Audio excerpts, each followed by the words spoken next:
ზამთარია, სუსხია, ნაბახუზებზე ხართ, ყველაფერს თავისი პლუსი აქვს. სულ ხო არის დავა ჩიხირთმა თუ ბოზბოში. ასევე უმნიშვნელოვანესი ფაქტორი რაც არის, ამოვტუტავ ქვილში, რომ გარსი გაიკეთოს. ჩვენ განსხვავებული კიდე ერთი ნიუანსი გვექნება. გაისანახავია, ბოზბაშზე მითბოლი არ უხდება. ძალიან კაი შეფერილობის არის.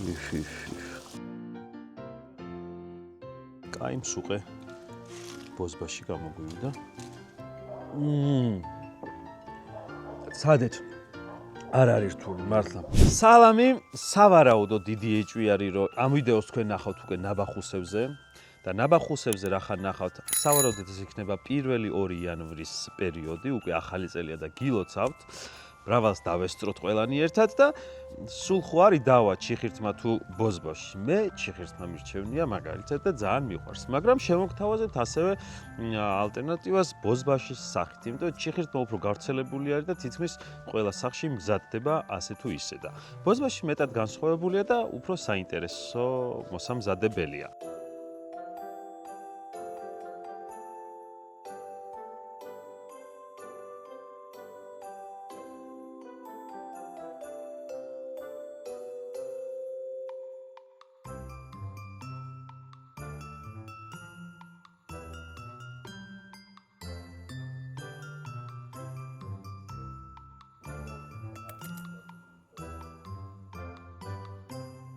საჭირო არის ძირითადად ბატკნის და საქონლის ხორცი.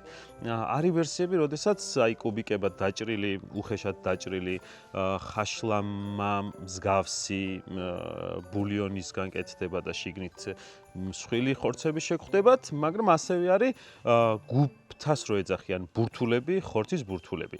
ძირითადად კეთდება ბატკნის და საქონლის მიქსით, თუმცა ცოტა გამიჭირდა ბატკნის შოვნა და აქ მაქვს ახლა საქონლის და ხბოს ფარში. თავარი არის ახლა ეს რომ ეს ფარში შევაზაოთ.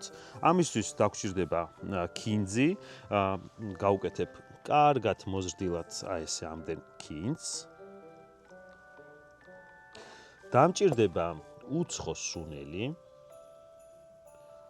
ხმელი ქინძი და ცოტა ძირას გავუკეთებ. ასევე მარილი და მოდით თქვენი ხათრით დაღირღილ წიწაკასაც უზამ ცოტა გემოსთვის, პიკანტურობისთვის. კარგი, ამას ახლა კარგად ამოვზილავ და შემდეგ დავჭირდება კვერცხი, რომ დავამატოთ 1 ცალი. მასას რაც შეეხება, ეს არის 500 გრამი საქონელი, 500 გრამი ხბოს ხორცი, ანუ სადღაც 1 კილო მასა გვაქვს. გავუკეთეთ 1 კონა ქინძი, 1 სუფრისკოვზი უცხო სუნელი, ნახევარი სუფრისკოვზი ხმელი ქინძი და ნახევარი ჩაის კოვზი უკვე ძირა. ამას ცოტა ნიორსაც დავამატებ და აუცილებლად დაგვჭირდება კვერცხი, 1 ცალი კვერცხი, რომ შეკრას ეს მასა. ერთ კვერცხსაც გავუკეთებ და იგარი. კვერცხი გვეხმარება ყოველთვის მასის შეკვრაში.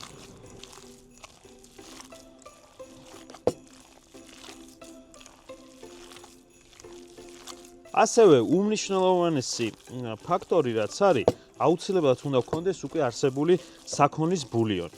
მე მქონდა შენახული საქონლის ბულიონი, საქონლის ბულიონს ძირითადად ვაკეთებ საქონლის ძვლებისგან, ხშირად ვამტვრევ კიდევაც რომ ტვინის გემოც და არომატიც ბულიონში უფრო გაჯდეს, დაფნის ფოთოლი, ხახვი, შეგიძლიათ სტაფილოც გამოიყენოთ და მიიღოთ ესეთი მძაფრი ბულიონის საქონლის. საქონლის ბულიონი არის ძირითადი ბაზა, სადაც ეს ბურთულები უკვე მოიხარშება. ბულიონი მე შენახული მაქვს, ცოტა ხანში გამოვიტან, ქვაბიც უკვე გრილზე დგას და ამასობაში ფარშებისგან გავაკეთებ პატარა გუნდებს და ამოვავლებ, ამოვტუტავ ქვილში, რომ გარსი გაიკეთოს მოხარშვისთვის.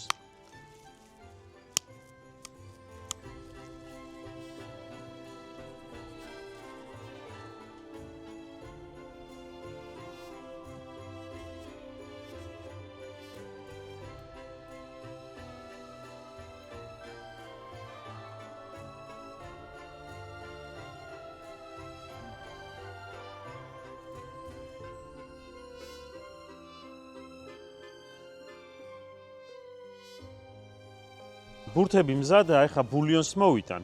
ბულიონი აქ მზად მაქვს. აქ, როგორც ხედავთ, ქვაბი უკვე ჩადგმულია, ცხელია. ჩვენ ლურპაკის კარაქით გავაკეთებთ, რა თქმა უნდა, და ბულიონსაც დავამატებთ. ცოტა ზეთს მივცემ თავიდან, რომ არ დაიწვას კარაქი და მერე ლურპაკის დანიურ კარაქსაც მოусვამ და ჩავაგდებ. რომელსაც 100 წლიანი ისტორიაც კი გააჩნია.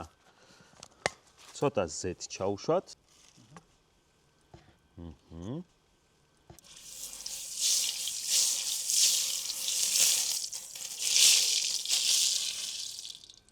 წვრილად კუბიკებად დაჭრილ ხახვს ჩაუშვებ.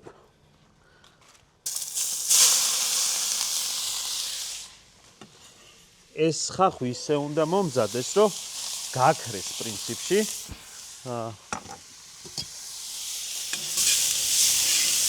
ამას ახლა ბულიონსაც დავამატებ და ბულიონში მოითუშება. ზემოთ თავზე ბულიონს დაცხიმიც აქვს, იმას მოხდი. იმაში მოვთუშავ.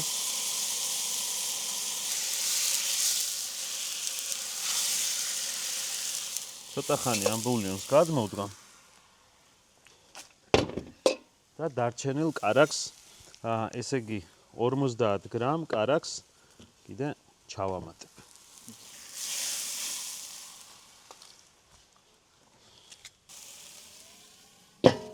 ჩვენ განსხვავებული კიდე ერთი ნიუანსი გვექნება, იმიტომ რომ ჩვენ რახან გრილზე ვაკეთებთ ამ ყველაფერს და გვიყვარს გრილზე კეთებები, ამ ბურთულებსაც, ხორცის ბურთულებსაც მოვგრილავთ ჯერ პირველ რიგში და მერე ჩაუშვებთ უკვე ბულიონს. შეხედეთ ბულიონიც როგორ თუხთუხებს, კარაქმაც როგორ გამოუშვა ოქროსფერი ფერი. ეს იმას ნიშნავს, რომ ძალიან კარგად მიდის საქმე. შემოუწყობ ირგვლივ ბურთულებს. სანამ ბურთულები მოიგრილება, ამასობაში პომიდორს და პომიდორის წვენს დავამატებ.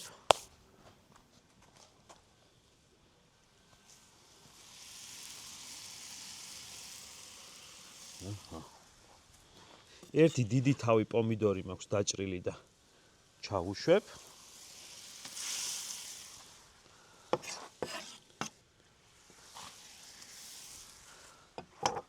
და ასევე პომიდორის გათრილი პომიდორის კონსერვი მაქვს.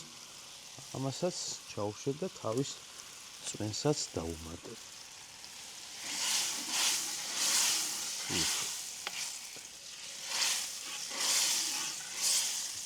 რა გაისანახავია.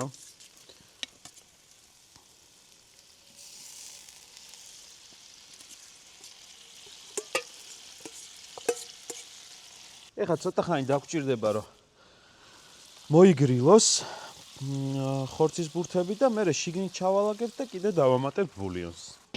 აბა ვნახოთ ეხლა მიტბოლები რა შვება. მიტბოლი როგორ თქვი? ბოზბაშზე მიტბოლი არ უხდება. ხორცის ბურთულები რა შვება? ძალიან კაი შეფერილობის არის და ამასობაში სანამ ეგ საბოლოოდ მოიბრაწება. ზამთარშიც მისურდება ეს ცივი ყავა, როდესაც გრილთან ფუსფუსე. კარგი, აი ნახეთ მიტბოლები უკვე ძალიან გადასარევად არის.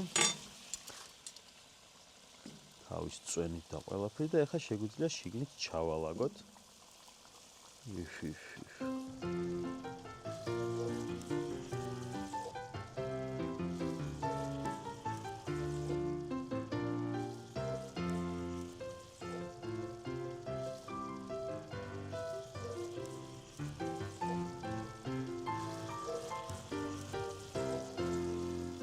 ეხლა ეტაპობრივად შეგვიძლია უკვე ბულიონიც ვამატოთ.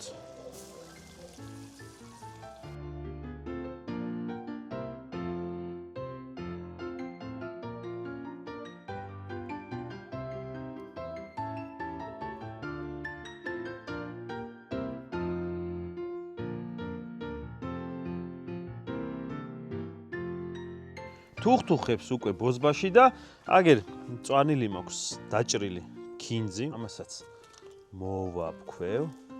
გრილი გოგას ჩვენი ერთგული ოპერატორის ხათრით კიდე მოვატრიალი ვერ მოვიფიქრე, რომ მას უნდა რომ კაი განათება გქონოდა და შედეგსაც მიაღწია. კარგად ამოურევ, კარგი სუნია.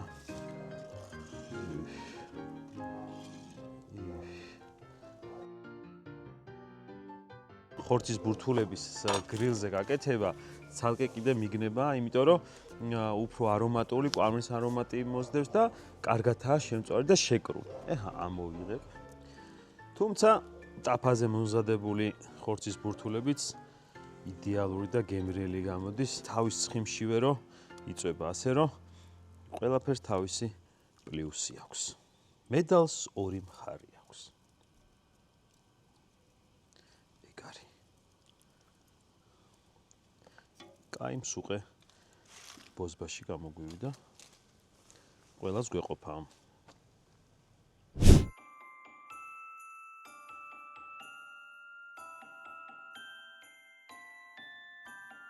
მე შემიძლია აღვნიშნო, რომ ჩემთვის რა თქმა უნდა ჩიხირთმა იმარჯვებს და ჩემთვის რა თქმა უნდა ჩიხირთმა უფრო მისასალმებელია. მოდი, ცხელია და ჩავიცუცქები ისე გავსინჯა. წარმოიდგინეთ, რა წარმოდგენა მაგას უნდა, ზამთარია, სუსხია, ნაბახუზებზე ხართ და ეს პირველი კოვზი რა იქნება თქვენთვის? სიცხარეც კარგად აქვს, ცხიმი, ბულიონის პომიდორი და ჯერ ამ ხორცის ბურთულასაც მივატანებ.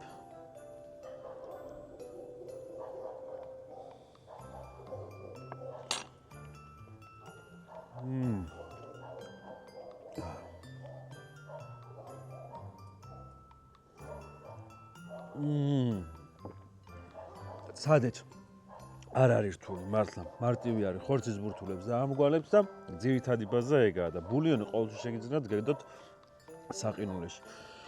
გილოცავთ ახალ წელს. კაი წელი გქონონდეს ყველას და წარმატებული. ჯანმრთელად ვიყოთ და ბედნიერად. დიდი მადლობა და კვლავ გამოიწედა და დაალაიქეთ, რომ მსგავსი ვიდეოები გავაკეთე და გემრიელი კერძები მოვამზადოთ.